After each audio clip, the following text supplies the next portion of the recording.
Voilà donc que nous bénissons Dieu pour la joie encore, le privilège que nous avons d'être ensemble et de pouvoir donc méditer la sainte et puissante parole de Dieu. Nous saluons évidemment tous nos frères et sœurs qui nous écoutent, soit en Europe, soit ailleurs dans le monde. Que le Seigneur vraiment vous aide au travers de ces jours particuliers dans lesquels nous sommes. Et nous allons méditer particulièrement aujourd'hui sur la vie est courte. La vie est courte, la vie est brève et je dirais même plus, elle est très très courte et nous allons donc voir ce sujet des plus intéressants. Si vous voulez bien, nous allons nous lever maintenant devant le Seigneur. Nous allons lire dans Jacques, l'épître de Jacques, chapitre 4. L'épître de Jacques, chapitre 4, et nous allons commencer notre lecture au verset 13. Au verset 13. Donc là, Jacques, pasteur de Jérusalem, s'adresse particulièrement à ceux qui forment des projets, ceux qui ont des projets dans leur vie, dans leurs affaires, dans leur business. Donc, il demande, je dirais, un surplus de réflexion par rapport à cela. Alors, nous allons lire maintenant dans verset 13, dans Jacques 4, verset 13. « À vous maintenant qui dites aujourd'hui ou demain, nous irons dans telle ville, nous y passerons un an, nous trafiquerons et nous gagnerons. » Évidemment, gagneront de l'argent.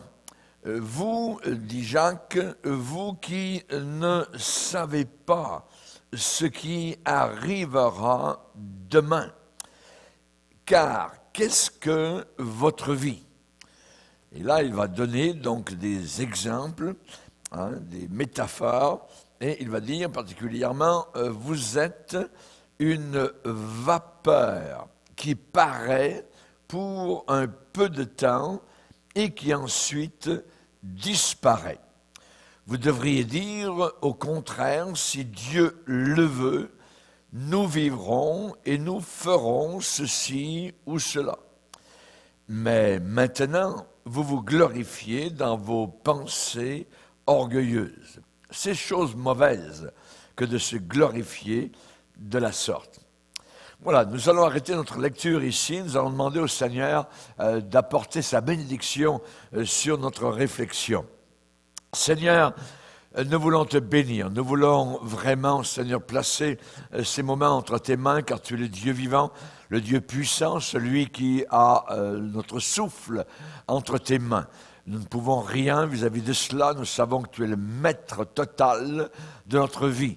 Et nous voulons, Seigneur Jésus, simplement nous rappeler ce que l'apôtre Jacques déclare. Nous ne sommes qu'une vapeur, nous ne sommes qu'une sorte d'herbe passagère, et nous te demandons, Seigneur, que nous puissions prendre garde à notre vie personnelle. Nous te le demandons, Père, au nom puissant, au nom merveilleux de celui qui nous a aimés depuis le haut du calvaire, depuis le haut de la croix, le Seigneur Jésus-Christ, qui est ressuscité d'entre les morts actuellement. Merci, Père, au nom de Jésus, notre Sauveur. Amen. Amen. Voilà. Vous pouvez vous asseoir et nous bénissons le Seigneur, particulièrement pour le privilège qui est le nôtre, donc, de méditer sur la brièveté de notre vie. Bientôt, la faux, je dirais, du moissonneur appelé la mare, la moissonneuse appelée la mare, va venir couper ce brin d'herbe que nous sommes. Vous savez, je me rappellerai tout le temps certains épisodes dans ma propre vie, dans une voiture, revenant d'un bal. Un jour, j'ai appris qu'il y avait eu 7 morts d'un coup. D'un coup, cette personne qui, quelques instants auparavant, dansait au bras des belles jeunes filles, et voilà que l'éternité est arrivée. Et là, évidemment, c'est quelque chose d'assez, je dirais, traumatisant, en pensant que nous, évidemment, qui sommes vivants, que c'était leur dernière soirée sur la terre. Tous ces jeunes, ces 7 mâts, ne savaient pas que ce qu'il leur restait à vivre, alors qu'ils étaient dans la salle de danse, eh bien, c'était des minutes. que l'on pouvait compter. Ils ne le savaient pas. Je me rappellerai, lorsque nous étions missionnaires avec ma chère épouse André dans le nord, avec les Indiens, sur la route de Chapet, donc dans les lointains lieux nordiques du Québec, dans le coin de Chibougamau, donc au sud de la baie James. Et là, nous sommes arrivés un dimanche après-midi, donc dans une route très très droite, sur un accident qui venait juste d'arriver. Il y avait des gémissements d'un côté et d'autre, dans le fossé, il y avait des 4-5 voitures qui s'étaient carambolées, il y avait des morts, tout ça. Et lorsque les urgences sont arrivées, quelques instants plus tard, alors que moi et mon épouse, on était en train de regarder dans les fossés, ils m'ont demandé si j'étais médecin. J'ai dit non, je suis pasteur, je m'occupe d'âmes. Et évidemment, donc, c'est quelque chose d'assez terrible de savoir qu'un bel après-midi, ces gens étaient sur la route, tranquillement, en train de rouler, et que l'éternité était juste à quelques instants de leur vie. Et particulièrement, on pourrait citer des exemples, il y a des gens assis dans des avions, tout ça, et qui ne savent pas alors qu'ils sont assis confortablement, qu'ils sont eux aussi à quelques instants de l'éternité. C'est encore un autre exemple dans ma propre église où j'étais pasteur à Edmundston, au Nouveau-Brunswick. Un beau monsieur, donc monsieur Dubé, que nous aimions bien, et qui avait donné sa vie au Seigneur. Bon monsieur, je dirais, vieillard, dans la soixantaine, était à la réunion du dimanche soir. Et voilà que nous avons reçu un coup de téléphone lundi matin. Et il était tombé de son lit durant la nuit dans sa chambre et il était mort. Donc, c'est assez de l'avoir vu en train de louer le Seigneur, bénir Dieu le dimanche soir. Et voilà que déjà, le lundi, il était dans le ciel. Mais au moins, il était sauvé, au moins, il avait donné sa vie au Seigneur. Et particulièrement, je dirais qu'aujourd'hui même, alors que vous m'écoutez, eh bien, il y a actuellement en train de se passer, je dirais, une sorte de cortège ininterrompu de personnes qui sont en train de quitter la vie, et pour beaucoup de personnes, sans avertissement, brusquement, voilà, que crise de cœur, accident ou quoi que ce soit, eh bien, ces personnes quittent la planète Terre. Il y a une moyenne qui a été faite et chaque jour, il y a environ sur la planète Terre 250 000 personnes qui quittent la planète, qui nous quittent sur la Terre, alors, et qui s'en vont vers l'éternité. En 4 jours, c'est 1 million de personnes. C'est évidemment beaucoup de personnes. On ne s'en rend pas compte parce qu'on n'en parle pas souvent, mais c'est une réalité. Nous allons nous arrêter aujourd'hui justement sur la brièveté de la vie. La vie est courte et il faut évidemment y faire très attention. Les hommes, généralement, dans la course à la gloire, la course au plaisir, la course à la fortune, eh bien, ne se soucient absolument pas de l'éternité. Il y a un penseur que j'ai noté, penseur de l'Antiquité, et je cite ce qu'il a déclaré: nous ne nous inquiétons pas de la mort, mais nous nous inquiétons de la vie. Le paradis que nous cherchons n'est pas celui des rues d'or au ciel, mais des lingots d'or sur la terre. Il dit, je continue, nos aspirations sont temporelles et non pas éternelles. Le ciel vers lequel nous tendons est un havre de sécurité financière, de confort et de facilité. En fait, nous ne désirons même pas penser à la mort.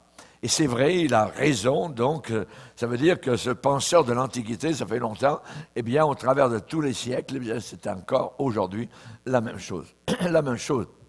La Bible dit qu'il y a un temps pour naître et qu'il y a un temps pour mourir. Donc, à chacun d'entre nous, ici-bas sur terre, eh bien, nous avons un temps pour mourir.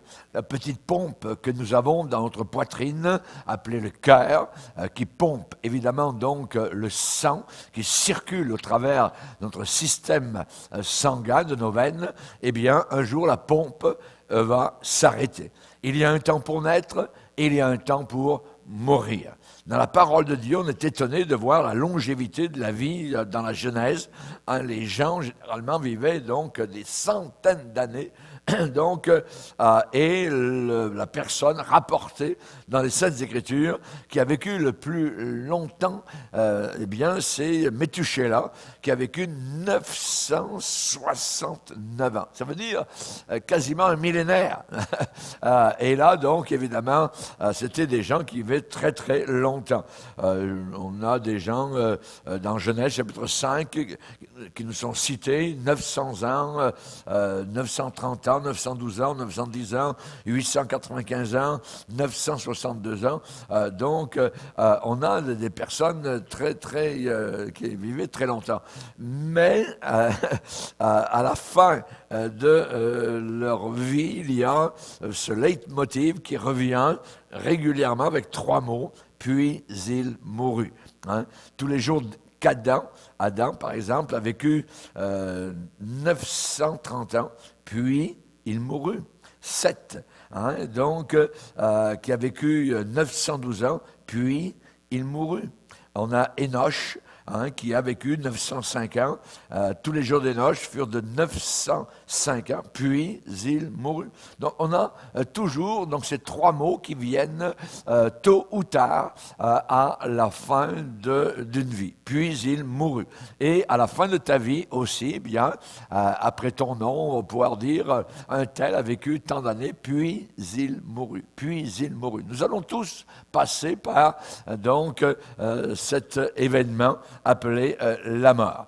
Et des milliards de personnes qui sont bien vivantes aujourd'hui, eh bien, on pourrait dire dans 100 ans, seront tous morts. Tous morts.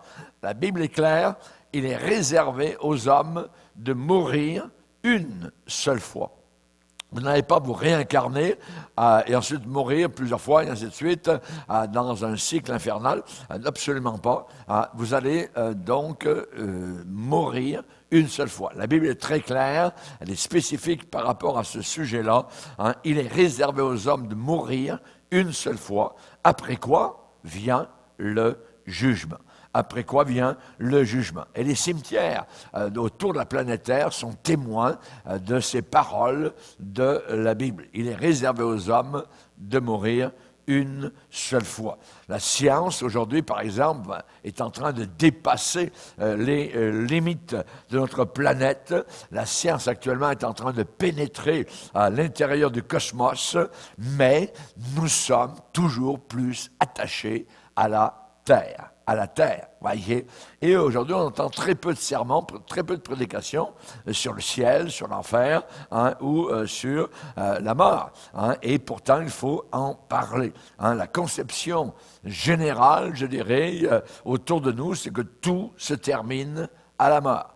Tout se termine à la mort. Donc, si tout se termine à la mort, eh bien, il n'y a pas besoin de se préparer pour une vie dans l'au-delà, au-delà de la tombe.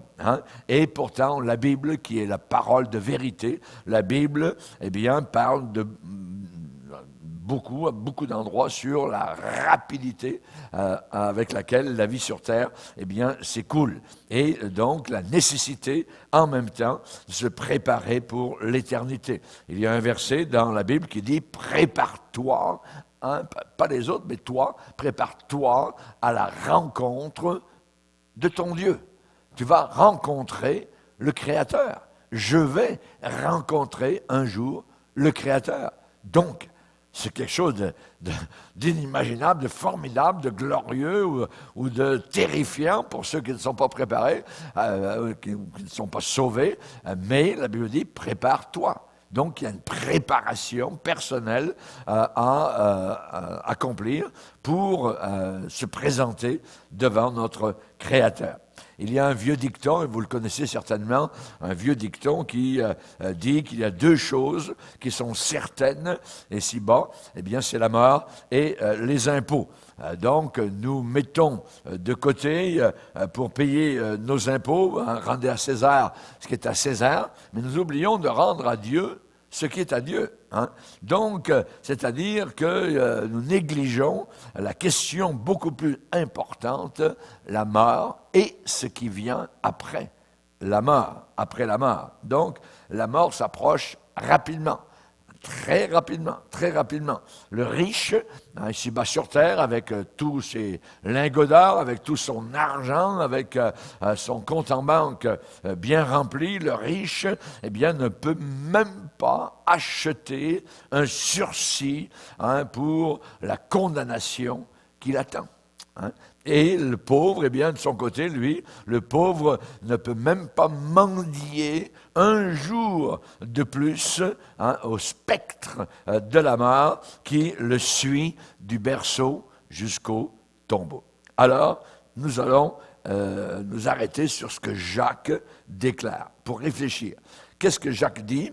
Vous êtes une vapeur qui paraît pour un peu de temps et qui ensuite disparaît. Donc, Jacques est en train de dire que notre vie, c'est un peu de temps, un petit bout de temps. Vous qui ne savez pas ce qui arrivera demain. Qu'est-ce que votre vie? Vous êtes une vapeur qui paraît pour un peu de temps. Une vapeur, regardez par exemple le brouillard du matin, qui est une vapeur, si éphémère, eh bien, il s'évapore très rapidement au soleil. Quelques instants plus tard, il n'y a plus de brouillard, il n'y a plus de vapeur. Pourquoi? Parce qu'il disparaît avec le jour. Et il y a des gens qui, je dirais comme cela, pensent que leur vie va continuer sur la terre. Et la Bible parle de cela, par exemple, dans le psaume 49, où il est dit, ils ont confiance dans leurs biens et se glorifient de leur grande richesse et ne peuvent même pas se racheter l'un l'autre, ni donner à Dieu le prix du rachat. Le rachat de leur âme est cher et n'aura jamais lieu. Pourquoi? Parce que le seul endroit où le rachat de notre âme a eu lieu, c'est au calvaire, c'est à la croix, où Jésus-Christ donc est mort, cloué, au milieu de son sang pour nos péchés. Et là, donc, le psalmiste continue en disant, « Ils ne vivront pas toujours, ils n'éviteront pas la vue du tombeau, car ils le verront. » Les sages meurent, mais l'insensé et le stupide meurent également. Et ils laissent à d'autres leurs biens. Ils s'imaginent que leurs maisons seront éternelles, que leurs demeures subsisteront d'âge en âge, eux dont les noms sont honorés sur la terre. Donc, on voit que les gens, ça n'a pas changé au travers des siècles, eh bien, ils pensent, ils ont confiance dans leurs biens, dans leur richesse, dans leur maison. Ils pensent qu'ils vont continuer comme cela tout le temps. Il n'y aura pas de fin à leur vie. Et ce n'est pas du tout le cas. Vous êtes une vapeur qui paraît pour un peu de temps et qui ensuite disparaît. Qu'est-ce que la Bible déclare? Eh bien, on sait que le roi Ézéchias, qui pourtant était un grand roi en Israël, eh bien, a entendu cette parole un jour qui lui a été dite, « Tu vas mourir, tu vas mourir ». Et là, donc, c'est aussi pour nous cette éventualité qui, tôt ou tard, va venir. Je me rappelle un jour, alors que nous étions dans la région de Québec, nous avons entendu durant un hiver donc des dames qui voulaient aller au Mont-Sainte-Anne pour faire du ski, un bel après-midi donc d'hiver, et qui donc ont pris leur camionnette et voilà que sur la route, en allant aux pistes de ski, eh bien, il y a eu un accident et il y a eu un rendez-vous pour ces dames-là avec la mort. Elles ont affronté le moissonneur implacable, la mort. 7 femmes tuées un bel après-midi d'hiver sur la route entre Québec et le mont Sainte-Anne. Si ces dames-là pouvaient revenir aujourd'hui, eh bien, elles iraient certainement à la télévision pour avertir les gens en utilisant les mots dont Dieu s'est servi pour dire au roi Ézéchias, « Tu vas mourir, tu vas mourir, tu vas mourir ». Et ça, évidemment, c'est quelque chose que nous ne pouvons pas éviter.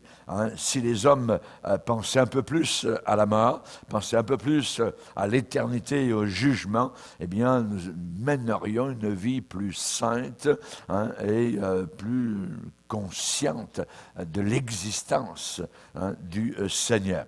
Et parfois, ce qu'il arrive, ce qui est encore plus grave, c'est que parfois, même certains chrétiens essaient de ne pas penser à la mort au jour où ils comparaîtront personnellement devant le tribunal de Jésus-Christ pour rendre compte de leur emploi du temps ici-bas sur terre. Vous êtes une vapeur qui paraît pour un peu de temps du berceau au tombeau et qui ensuite disparaît. Une vapeur. Une autre image que nous allons prendre vis-à-vis de la brièveté de la vie est courte, eh bien, c'est la navette d'un tisserand. Je ne sais pas si vous avez déjà vu donc ces navettes de tisserand. C'est Job, au chapitre 7, verset 6, qui dit « Mes jours sont plus rapides, ça veut dire plus fugitifs, que la navette d'un tisserand. » Dans les usines où l'on fait du tissage, au moins dans l'ancien temps, et peut-être encore dans certaines usines autour de la planète Terre, eh bien, si vous essayez de remarquer la navette qui va et vient sur le métier, eh bien, ces navettes vont à une vitesse vertigineuse, voyez, et les navettes sont à peine visibles, tellement elles vont d'un côté et d'autre, tellement elles sont en train de tisser rapidement. Et à la mesure de l'éternité, nos jours sont exactement semblables à cela. Et même si vous vivez 70 ans, même si vous vivez 80, 90, disons même 100 ans, un bon siècle, voyez, eh bien votre vie cependant ne sera qu'un clin d'œil par rapport à l'échelle de l'éternité. Voyez. Donc, c'est le poète qui déclare cela, je le cite, il dit, le poète dit, « Ce n'est que lorsque le temps d'une main implacable a arraché la moitié des pages du livre de la vie humaine pour allumer les brasiers de la passion que l'homme commence à se rendre compte que les feuillets qui lui restent à vivre ne sont déjà plus très nombreux. » Posez votre main sur votre cœur. Votre cœur est en train de parler. Vous l'entendez? Qu'est-ce qu'il dit? Vite, vite, vite, vite, vite. Faites silence et puis écoutez l'horloge. Qu'est-ce qu'elle dit? Vite, vite, vite, vite, vite. Tout passe rapidement. Tout passe très vite. Si vous vivez quelques brèves années, eh bien, chaque jour raccourcit votre temps de 24 heures. Et en faisant un petit calcul, par exemple, si vous avez 25 ans, vous êtes jeune homme encore ou jeune fille, vous avez 25 ans, et vous allez vivre, disons, jusqu'à 70 ans. Qu'est-ce qu'il vous reste? Eh bien, il vous reste 16 000 jours à vivre, pas plus. 16 000 jours à vivre. Maintenant, disons, si vous avez 35 ans, vous êtes à l'âge mûr, et vous vivez jusqu'à 70 ans. Il ne vous reste que 12 000 jours à vivre. Disons que vous avez maintenant 50 ans. Vous êtes vraiment à la fin de l'âge mûr, donc, et vous vivez jusqu'à 70 ans. Vous avez 50 ans, et là, vous allez mourir à 70 ans. Qu'est-ce qu'il vous reste? Il vous reste un peu plus que 7000 jours. C'est tout. Un peu plus que 7000 jours. Ou encore, 175 000 heures. Et les heures passe vite. Raison pour laquelle Moïse, dans le psaume 90, va dire dans la Bible, « Seigneur, enseigne-nous à bien compter nos jours. Enseigne-nous à bien compter nos jours. » On va le relire, c'est un bon passage, psaume 90, et verset 9, il va dire, « Tous nos jours disparaissent, nous voyons nos années s'évanouir comme un son. Les jours de nos années s'élèvent à 70 ans, et pour les plus robustes, à 80 ans. Et l'orgueil qu'ils en tirent n'est que peine et misère. » Regardez un peu la vieillesse. Voyez, que de misère. Car, eh bien, le temps passe vite et nous nous envolons. Qui prend garde à la force de ta colère et à ton courroux selon la crainte qui t'est due? Alors, c'est là la conclusion que Moïse fait. Seigneur, enseigne-nous à bien compter nos jours afin que nous appliquions notre cœur à la sagesse. Enseigne-nous, Seigneur, à bien compter nos jours. À voir, évidemment, que nos jours s'amenuisent, je dirais, rapidement, et que nous appliquions notre cœur à la sagesse et non pas, évidemment, à la folie. C'est au psaume 139, un des plus merveilleux psaumes de toute la Bible. Spurgeon disait que le psaume 139 était le trésor des psaumes. Eh bien, c'est là où David déclare en disant « Quand je n'étais, Seigneur, qu'une masse informe, c'est-à-dire un fœtus dans le sein de ma mère, tes yeux me voyaient. Et sur ton livre étaient tous inscrits les jours qui m'étaient destinés avant même qu'aucun d'eux existât. » Que tes pensées, ô Dieu, me semblent impénétrables. C'est vrai, voyez. Donc, on voit que Dieu sait exactement donc le nombre de jours qui nous sont destinés, et avant même, évidemment, donc nous existions, eh bien, le Seigneur savait tout cela. Alors, c'est Ézéchias, lorsqu'on lui a dit un jour, le roi Ézéchias, tu vas mourir, eh bien, Ésaïe est venu le rencontrer au palais royal et lui a dit, Ézéchias, voilà, tu vas mourir. Et la réaction d'Ézéchias dans son cœur, il va l'écrire dans Ésaïe 38, verset 12, et il va dire, « Je sens le fil de ma vie coupé comme par un tisserand qui me retrancherait de sa trame. Du jour à la nuit, tu m'auras achevé. » Donc on voit qu'il sent qu'il est fragile et que la vie peut être coupée rapidement. Donc, que sommes-nous devant, je dirais, la brièveté de la vie? Nous sommes une vapeur qui paraît pour un peu de temps, qui ensuite disparaît. Nous sommes comme la navette d'un tisserand que l'on voit à peine tellement les jours s'écoulent rapidement. Mais il y a encore, je dirais, deux autres métaphores, deux autres images sur lesquelles nous allons nous arrêter aujourd'hui.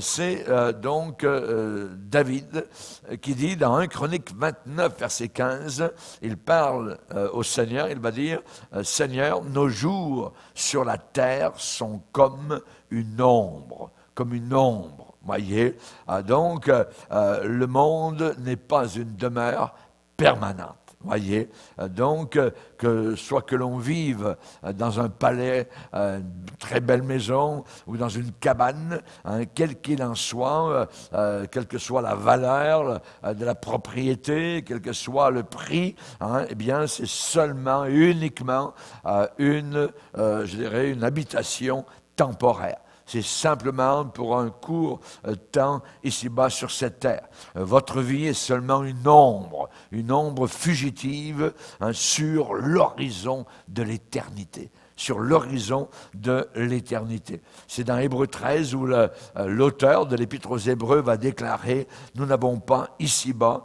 de demeure permanente. » On n'a pas ici-bas de demeure permanente. La seule demeure permanente, c'est celle là-haut, dans le ciel, celle qui nous attend.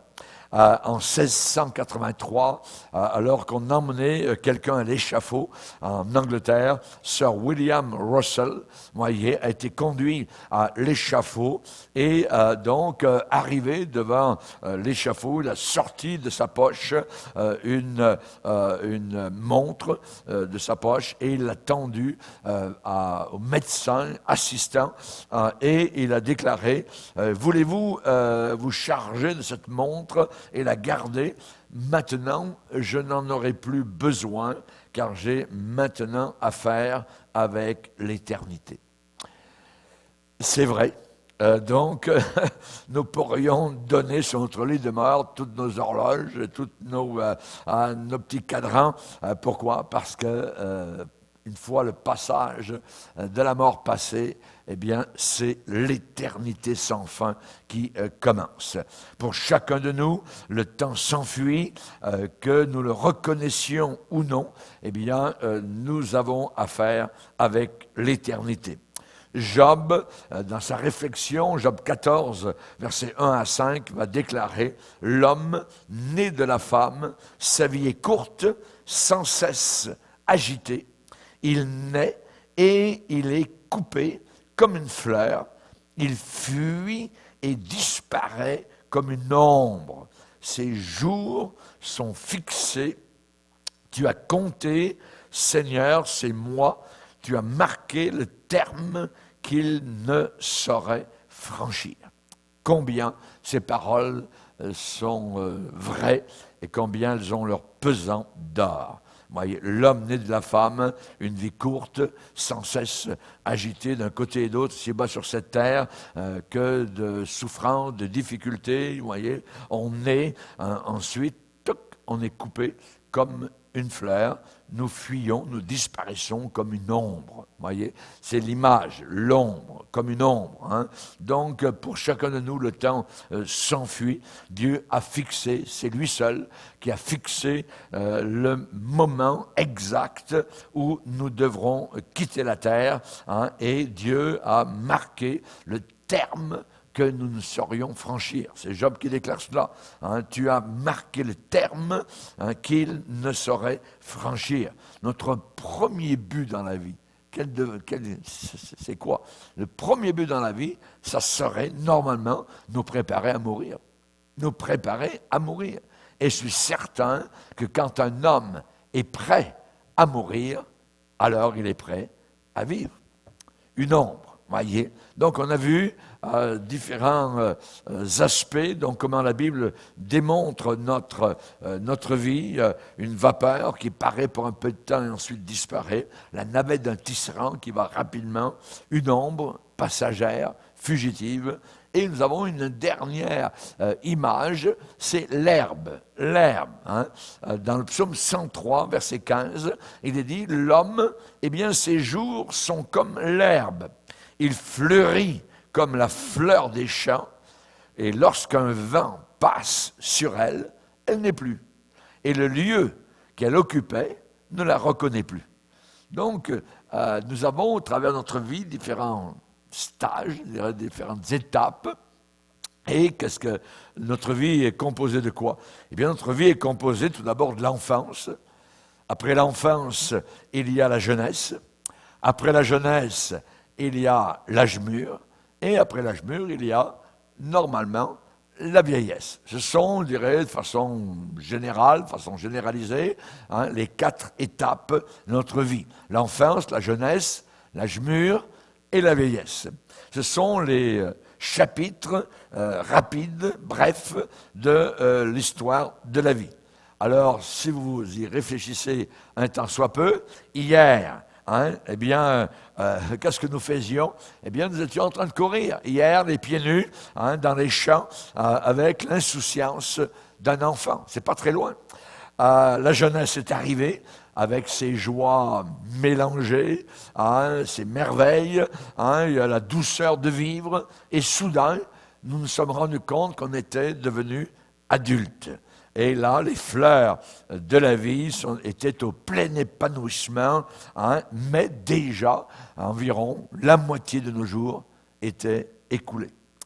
Et donc, les jours s'écoulent à une vitesse toujours plus grande, semble-t-il, à mesure que nous avançons vers la vieillesse. Et c'est Ésaïe qui parle de cela en disant « Toute chair est comme l'herbe. Toute chair est comme l'herbe. Hein. Tout son éclat eh bien, est comme la fleur des champs.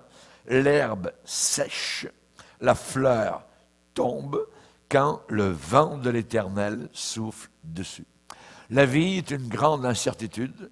Jacques nous le rappelle au chapitre 4, et il va dire, verset 13, « À vous maintenant qui dites, aujourd'hui ou demain, nous irons ici et là, dans telle ville, on va y passer un an, on va trafiquer, on va gagner. Hein, vous qui ne savez pas ce qui arrivera demain. » Et là, il pose la question, donc, pour essayer de nous faire réfléchir, qu'est-ce que votre vie? Vous êtes une vapeur qui paraît pour un peu de temps et qui ensuite disparaît. Donc, incertitude de la vie. Notre vie, donc, est comme une vapeur, la navette d'un tisserand, une ombre qui passe, et aussi comme l'herbe qui fleurit quelques instants et qui ensuite sèche, vieillit et tombe à terre. La vie est une grande incertitude. Ne te vante pas du lendemain, car tu ne sais pas ce que le lendemain peut enfanter. Donc, nos vies sont aussi, je dirais, des occasions glorieuses. Il y a des occasions glorieuses dans une vie. Hein, Paul va dire, par exemple, rachetez le temps, car les jours sont mauvais. N'oubliez pas que vous n'avez qu'une seule vie, une seule, qui sera vite écoulée, vite passée, et seulement ce que nous aurons fait pour Jésus va demeurer, va rester et va durer. C'est César Borgia, donc, qui était un prélat et qui était aussi un homme d'État en Italie, qui était sur son lit de mort, et il a déclaré « J'ai tout prévu au cours de ma vie, sauf la mort. Maintenant, malheureusement, il me faut mourir sans y être préparé du tout. » Alors évidemment, ne soyez pas aussi fou que lui, hein, donc préparez-vous aussi à votre mort. Hein. Une seule vie, vite passée, et uniquement ce qui aura été fait pour Jésus va durer. Il y avait un homme de 80 ans sur son lit de mort, il était en bonne santé, il avait été en bonne santé toute sa vie, hein, il gémissait, il se tordait, il criait presque, hein, et il disait « J'ai gaspillé ma vie, je l'ai dissipée, que dirais-je à Dieu quand je vais le rencontrer et le voir? » Alors, nous avons du temps. Nous avons encore devant nous du temps. Mais cependant, que faisons-nous avec le temps? Que faisons-nous de notre temps? Hein? Souvent, les gens passent des heures devant la TV, les distractions mondaines, les voyages, la lecture. Mais Dieu, non. Dieu, ça, on n'en veut pas. Et je dirais que même si dans tous les autres domaines de notre vie, nous avons réussi, et cependant, notre vie est un échec si vous avez mis Dieu de côté, si vous avez négligé le Seigneur. Cette vie actuelle, que vous avez encore maintenant, que Dieu vous a prêtée, cette vie actuelle, eh bien, nous devons nous préparer à celle qui s'en vient, notre vie future. Comment échapperons-nous si nous négligeons un si grand salut? Comment allons-nous échapper si nous mettons de côté, si on se fiche complètement de ce qui s'est passé sur la croix du Calvaire avec notre Sauveur? Il est venu pour nous sauver. Comment échapperons-nous? Échapper, voyez. Et donc, il n'y a pas de réponse à cette question. Pourquoi? Parce qu'il n'y a pas d'échappatoire. Comment échapperons-nous si nous négligeons un si grand salut? Pas de réponse. Parce qu'on ne peut pas échapper. On ne peut pas échapper. Hein? Et donc, c'est là où Jésus donc, va nous parler et nous dire particulièrement que nous devrions échapper. Hein? Il dit... le jour viendra, hein, il parle du jour où le Seigneur va revenir, et il dit, ce jour viendra comme un filet sur tous ceux qui habitent sur la face de toute la terre. Veillez donc et priez en tout temps, afin que vous ayez la force d'échapper d'échapper. Nous retrouvons donc ce verbe, la force d'échapper à toutes ces choses qui arriveront et de paraître debout, donc devant le Fils de l'homme. De paraître évidemment en règle, pardonné, libéré, lavé par le sang de Jésus qui a coulé à la croix du Calvaire. Donc la force d'échapper. Et n'oublions pas que nous avons un corps mortel, mais à l'intérieur de ce corps, nous avons une âme immortelle. Une âme qui va continuer à vivre quand le corps va tomber à terre, quand le corps va s'arrêter de vivre, quand la pompe du cœur va stopper, eh bien, votre âme va continuer à vivre parce qu'elle est immortelle. Et donc, c'est là où Moïse, dans le Deutéronome, eh bien, va rapporter les paroles du Seigneur, où il dit « J'en prends aujourd'hui à témoin contre vous le ciel et la terre. Et Dieu de dire, j'ai mis devant toi la vie et la mort, la bénédiction et la malédiction. Choisis la vie afin que tu vives, pour aimer l'Éternel ton Dieu, pour obéir à sa voix et pour t'attacher à lui. Car de cela, aimer Dieu, obéir, s'attacher à lui, de cela dépendent ta vie et la prolongation de tes jours. Donc on voit que le Seigneur nous présente la vie et la mort, et il dit, la mort éternelle, évidemment l'enfer, alors il dit, choisis la vie. Le Seigneur donc veut que nous soyons des gens intelligents. Donc pourquoi? Parce que nous avons des âmes immortelles, des âmes qui ne mourront jamais. Dans 2000 ans, vous serez aussi vivants que maintenant. Donc, la vie ne s'arrête pas du tout au cimetière. Le ciel, c'est pour ceux qui placent leur confiance entière en Jésus-Christ, dans sa croix, dans ce qu'il a versé son sang à Golgotha. On place notre confiance dans ce travail à la croix du Calvaire que Jésus a fait pour nous. Ça, c'est comme cela que l'on obtient le ciel. Et l'enfer, donc cet enfer de séparation éternelle, de souffrance éternelle, donc une séparation avec Dieu, c'est pour tous ceux qui ont refusé, qui ont rejeté, qui ont négligé de recevoir, d'accepter, se soumettre à son Fils Jésus-Christ. On sait que dans Luc chapitre 16, eh bien, Jésus a enseigné sur la vie future. Il a mis en garde les hommes contre l'enfer et les a suppliés d'y échapper à tout prix. À tout prix. Dans Matthieu 18, par exemple, le Seigneur va dire si, par exemple, ton œil est pour toi une occasion de chute, arrache-le et jette-le loin de toi, parce qu'il vaut mieux pour toi entrer dans la vie éternelle au ciel, n'ayant qu'un seul œil, que d'avoir deux yeux et d'être jeté dans le feu de la géhenne. Donc nous voyons, évidemment, donc il va dire la même chose par rapport à nos mains, par rapport à nos pieds. Si ta main ou ton pied est pour toi une occasion de chute, coupe-les et jette-les loin de toi, parce qu'il vaut mieux pour toi entrer dans la vie éternelle boiteux ou manchot que d'avoir deux pieds et deux mains et d'être jeté dans le feu éternel. Jésus a dit ces mots, feu éternel, en parlant évidemment de la seule et unique éventualité qui existe à part du ciel. Donc il n'y a pas de lieu médian, il n'y a pas de purgatoire, il n'y a pas entre deux. Et Dieu ne changera pas d'idée dans l'au-delà. C'est maintenant sur la terre que nous choisissons et que nous faisons évidemment donc nos réservations. Jésus a dit, il y a plusieurs demeures dans la maison de mon Père. Si cela n'existait pas, je vous l'aurais dit. Je vais vous préparer une place. Donc il y a une place pour toi qui a été préparée, mais Seigneur, apprends-nous à bien compter nos jours.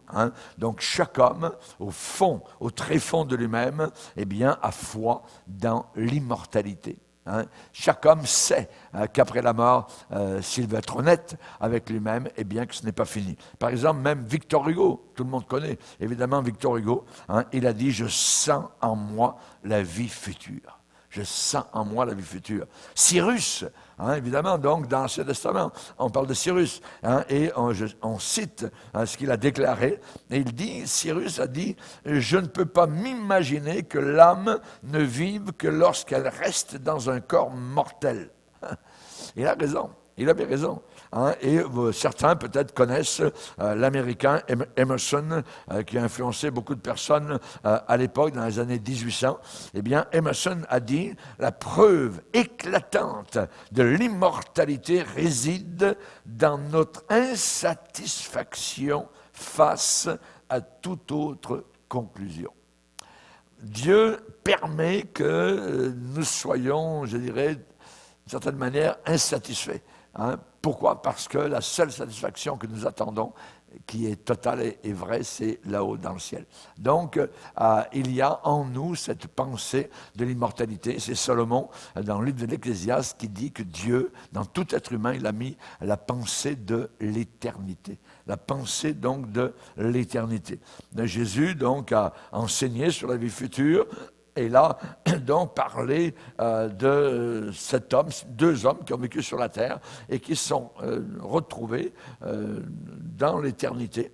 Et l'un était en enfer et l'autre était au ciel. Lazare s'est retrouvé au ciel et le mauvais riche qui se fichait de Dieu ici-bas sur terre s'est retrouvé en enfer dans les souffrances. Donc dans Luc 16, on lit ce passage qui n'est pas du tout une parabole mais qui est une réalité. Donc dans Luc 16, versets 19 à 31, nous voyons donc cette éventualité. Alors la question que j'aimerais vous poser en terminant, c'est vous-même qui m'avez écouté jusqu'à présent, est-ce que vous êtes prêt à rencontrer Dieu? Est-ce que tu es prêt à rencontrer Dieu? Il y a uniquement le chrétien vrai, pas le chrétien de nom, le chrétien de surface, le chrétien de vernis extérieur, mais le vrai chrétien qui est né de nouveau, qui a le pardon de ses péchés, eh bien, c'est le seul qui a l'espérance vraie de la vie future. Est-ce que tu es prêt à rencontrer Dieu? Jésus, qu'est-ce qu'il a fait quand il est venu sur la terre? Eh bien, la Bible déclare que Jésus a aboli la mort et il a mis en évidence, quoi? Deux éléments. Jésus a aboli la mort et il a mis en évidence, premièrement, la vie et deuxièmement, l'immortalité. Il a mis en évidence la vie et l'immortalité. Tous les païens, les autres, sont sans espérance. Eux n'ont rien du tout. Et on le voit j'ai vu cela très souvent dans des services funéraires où j'ai participé. Les païens n'ont aucune espérance, ne pensent même pas revoir la personne décédée ou quoi que ce soit. Il y a rien du tout. Donc c'est vraiment mort. Voyez. Donc, est-ce que votre vie est simplement une jungle de passion, d'appétit, déchaîné? Est-ce que votre vie est une sorte d'enfer sur la terre, ou bien est-ce que c'est un chant de louange par rapport à celui qui vous a tellement aimé? Satan, lui qui travaille dans le mensonge, eh bien, lui ne raconte que des mensonges. Et nous, comme chrétiens et comme prédicateurs de l'Évangile, eh bien, dans un monde de mensonges, nous annonçons la vérité. La vérité. Et la vérité libère. Jésus a dit, ce n'est que la vérité qui libère. Satan, lui, il est capable de fournir la convoitise, il est capable de fournir la passion, l'envie, la jalousie, l'amour de l'argent, l'égoïsme, l'orgueil, tout ça. Et finalement, il vous offre l'enfer. Au bout du rouleau, c'est l'enfer. Tout ce qu'il veut, c'est vous emmener loin du Seigneur. Et c'est uniquement le Seigneur Jésus qui, lui, eh bien, offre la vie, la communion avec le ciel, la paix du cœur, le pardon des péchés, la miséricorde et une espérance vivante, une espérance pleine de vie. Alors, évidemment, en terminant, j'aimerais seulement vous dire que le choix, eh bien, il est de votre côté. La balle est dans ton camp. Voyez, il faut voir loin. Parce que la vie est courte. La vie est courte. Ne l'oubliez jamais. Et je vous en supplie, vous qui m'écoutez, ne gaspillez pas votre vie. Parce que Dieu a tellement aimé le monde qu'il a donné son Fils unique, afin que quiconque croit en lui ne périsse pas en enfer, mais qu'il ait la vie éternelle. Baissons nos regards, prions le Seigneur. Seigneur, nous sommes devant toi. Et je te demande, Seigneur, de pardonner à ce jeune homme, à cette femme qui m'écoute, qui m'ont écouté jusqu'à présent. Seigneur, je te demande de les sauver, de les arracher de l'enfer, des flammes éternelles. Tu es le Dieu vivant. Je te demande, Seigneur, que ton sang coule sur leur cœur, alors que maintenant, certains sont en train peut-être de pleurer sur leurs péchés, sur leur vie gâchée. Tu es venu, Seigneur, sauver des pécheurs. Seigneur, tu n'as rien contre nous. Tu es venu simplement nous prendre par la main, cette main qui a été clouée, cette main qui a été percée à la croix pour nos péchés, pour expier, pour pardonner, pour nous apporter cette miséricorde et cet amour. Veuille, Seigneur, aujourd'hui inscrire le nom de cette personne qui demande le pardon sur ton livre de vie. Inscris-la, s'il te plaît, Père. Pardonne-lui, parce que tu es un Dieu de miséricorde. Tu l'as fait pour moi, Seigneur. Fais-le aussi pour des milliers d'autres qui entendent ce message aujourd'hui, au nom puissant du Sauveur Jésus. Amen. Et tout le peuple dit Amen, Amen, Amen. Gloire au Seigneur. À la prochaine.